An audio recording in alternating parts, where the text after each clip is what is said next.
Doctor Riji Rasheed ഉണ്ട്. അവർ homeo ഡോക്ടറാണ് തിരുവനന്തപുരത്തെ.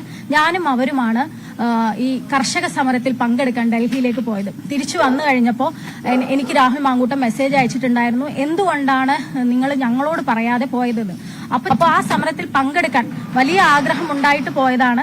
തീർച്ചയായിട്ടും നമ്മൾ യൂത്ത് കോൺഗ്രസിന്റെ മുഴുവൻ ആളുകൾ പോവുകയാണെങ്കിൽ നമുക്ക് ഒന്നുകൂടി പോവാം എന്ന് ഞാൻ പറഞ്ഞപ്പോൾ എന്നോട് പറഞ്ഞു, ഞാൻ അങ്ങനെയല്ല ഉദ്ദേശിച്ചത്, നമ്മൾ രണ്ടാളും പോകുന്ന കാര്യമാണ് ഉദ്ദേശിച്ചതെന്ന്. അതിനുത്തരം ഞാൻ അന്ന് കൊടുത്തിട്ടുണ്ട്.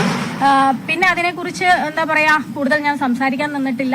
പിന്നെ എന്റെ അനുഭവം മാത്രമല്ല, ബാക്കി കുറെ ഇപ്പോഴും യൂത്ത് കോൺഗ്രസും മഹിളാ കോൺഗ്രസും അടക്കമുള്ള എന്തിനേറെ പറയുന്നു, നിങ്ങളെ കൂട്ടത്തിലുള്ള ആളുകളില്ലേ, നിങ്ങളെ കൂട്ടത്തിലുള്ള ആളുകൾക്ക് പോലും ഇത്തരം അനുഭവങ്ങൾ ഉണ്ട് എന്ന് വ്യക്തമായ ധാരണ എനിക്കുണ്ട്. ഇല്ല, എനിക്ക് എന്റെ യൂത്ത് കോൺഗ്രസിന്റെ പ്രസിഡന്റ് അന്ന് ഷാഫി പറമ്പിൽ MLA ആയിരുന്നു. ഞാൻ യൂത്ത് കോൺഗ്രസിന്റെ സ്റ്റേറ്റ് ലിറ്ററേച്ചർ ചെയർപേഴ്സൺ ആയിരുന്നിട്ടുള്ള ആളാണ്. അപ്പൊ സ്വാഭാവികമായിട്ടും എനിക്ക് പറയാനുള്ള ഒരു വോയിസ് ഉള്ള ഒരു സ്ഥലം എന്ന് പറയുന്നത് ശ്രീ ഷാഫി പറമ്പിൽ MLA ആണ് എന്ന് വിശ്വസിച്ചിട്ട് തന്നെയാണ് അദ്ദേഹത്തിനോട് ഞാൻ പറഞ്ഞിട്ടുള്ളത്. ഞാൻ പറഞ്ഞിട്ടുണ്ട്, എന്റെ അനുഭവം മാത്രമല്ല ബാക്കിയുള്ളവർക്കും ഇത്തരത്തിലുള്ള സമാന അനുഭവങ്ങൾ ഉണ്ടായിട്ടുണ്ട് എന്ന് ഞാൻ സൂചിപ്പിച്ചു. ആണ്, അതെ അതെ.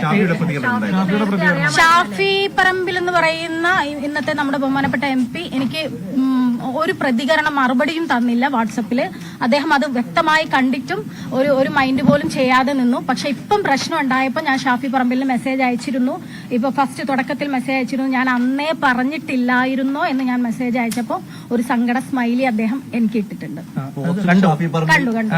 അപ്പൊ അന്നും അദ്ദേഹം കണ്ടിട്ടുണ്ട്. നമ്മളൊരു കാര്യം പറയാണ്, ഒരു സ്ത്രീ എന്ന രീതിയിൽ ഞാൻ പറയാണ്, ഇന്ന് ഒരു വ്യക്തിനെ നിങ്ങൾ വെച്ചാൽ ബാക്കിയുള്ള പെൺകുട്ടികൾക്ക് വരാനുള്ള ഒരു അവസരമാണ് നഷ്ടമാകുന്നത് എന്ന് പറയുമ്പോൾ അതിനൊരു പുല്ല് വില പോലും നൽകാതെ അവഗണിക്കുക എന്ന് പറയുന്നതും ഒരു പുച്ഛവും പരിഹാസവും ഒക്കെ ആയിട്ടാണ് ഞാൻ കാണുന്നത്.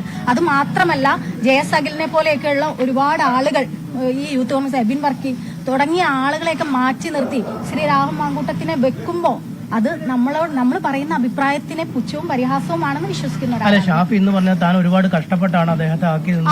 അത് നിങ്ങൾക്കറിയാലോ. ഈ ഒരു യൂത്ത് കോൺഗ്രസ് പ്രസിഡന്റ് ആയപ്പോൾ ഇക്കാലം അത്രയും പ്രസിഡന്റ് ആയിരിക്കുന്ന സമയത്ത് വ്യാജ വോട്ടിന്റെ പ്രശ്നം ഇത് കമ്മ്യൂണിസ്റ്റുകാരോ അല്ലെങ്കിൽ BJP-കാരോ കൊടുത്ത പരാതിയല്ല, കോൺഗ്രസിനകത്ത് നിന്ന് തന്നെ വന്ന പരാതിയാണ്.